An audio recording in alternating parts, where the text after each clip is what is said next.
কবর থেকে মৃত মানুষের গোশত ব্যবহার করে ভয়ঙ্কর এক কালো জাদুর ঘটনা। মুভিটা রাতে দেখবেন নাকি দিনে দেখবেন ডিসাইড করে নিন আপনি। তবে এটা বলতে পারি কন্টেন্টে আমি রাতে তৈরি করতে পারিনি। মুভির নেম সিজিন 2023, হরর বা বাংলা সাবটাইটেল। মুভিটাতে ভয়ঙ্করভাবে কালো জাদুর ব্যবহার করা হয়েছে, যেটা সম্পূর্ণভাবে ইসলাম ধর্মের শিরিক, তাই সবাই সাবধান। মুভিতে দেখা যায় জাস্ট পরকীয়ার একটি সম্পর্ক ঠিকই রাখতে না পারার জিদে এক মেয়ে একজন কালো জাদুকরের কাছে যায়, তার পুরো পরিবারকে কালো জাদু দিয়ে ধ্বংস করে দিতে। এবং ওই জাদুকর তার কথা মেনে নিয়ে সবচেয়ে অশুভ টাইপ এক মৃত্যুরাত্মাকে ডেকে আনে, যে জিন ওই পরিবারের প্রতিটা রক্তের পরিচিত ব্যক্তিদের ধ্বংস করার প্রতিজ্ঞা নেয়। এরপরে 5 দিনের টাইম দেয়, আর 5 দিনে তার পুরো পরিবার ধ্বংস হয়ে যাবে।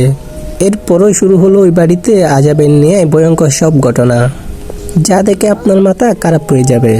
পুরো পরিবার এবং রক্ত সম্পর্কে সকলকে মেরে ফেলে, যেটা দেখার মতো ছিল না। মুভিটাতে এটাই মেসেজ দিচ্ছে, কালো জাদু কখনো ভালো বয়ে আনে না, বরং সেটা খারাপই বয়ে আনে।